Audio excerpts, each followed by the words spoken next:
Bismillahirrahmanirrahim. Assalamualaikum warahmatullahi wabarakatuh. Kali ini kita akan membahas sebuah materi, yakni pentingnya salat. Langsung aja kita mulai.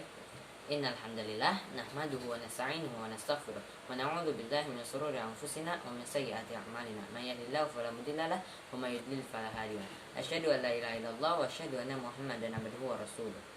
Amma ba'du. Langsung aja tentang pentingnya salat.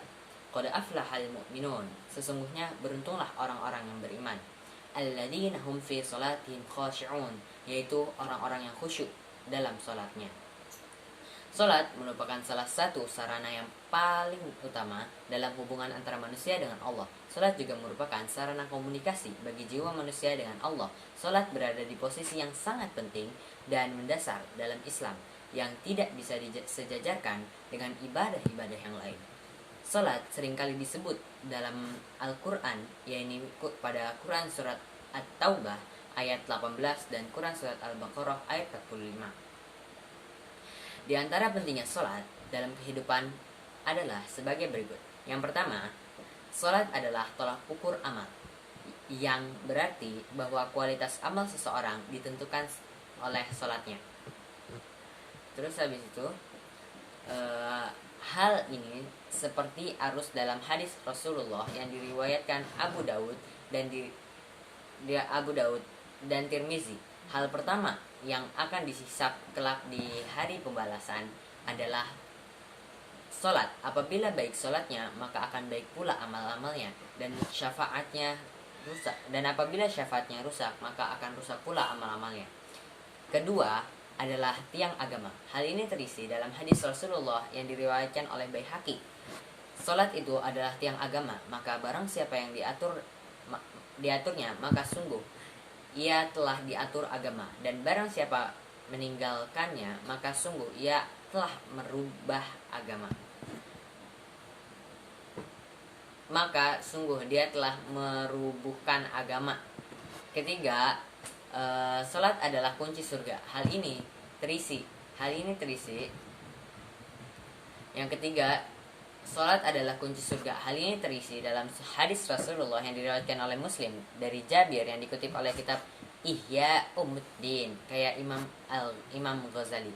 Salat merupakan perintah langsung dari Allah Subhanahu wa taala tanpa perantara malaikat kepada Nabi Muhammad ketika perjalanan Isra Mi'raj. Kelima, salat menjadi benteng yang menjaga diri kita dari perbuatan keji dan maksiat. Hal ini terisi dalam surat Al-Ankabut ayat 45, yaitu bacalah apa yang telah diwahyukan kepadamu yaitu Alkitab atau Al-Quran, dan dirikan salat. Sesungguhnya salat itu mencegah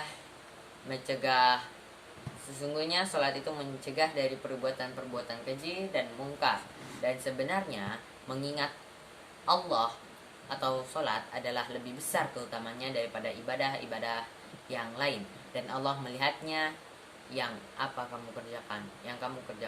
Yang keenam, salat sebagai pengingat kita kepada Allah Subhanahu wa taala, seperti yang ditulis dalam surat Toha ayat 14.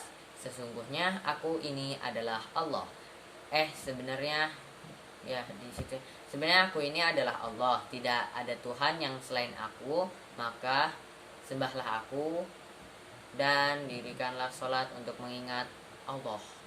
Bahkan Rasulullah dalam sebuah hadis menyatakan bahwa salat merupakan pembeda atau pembatas yang tegas antara seorang muslim dengan orang kafir.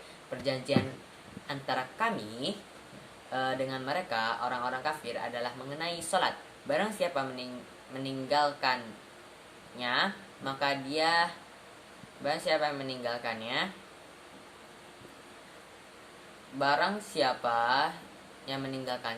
dia telah kafir. Hadis riwayat Ahmad, Abu Daud, At-Tirmizi, An-Nasa'i, dan Ibnu Majah.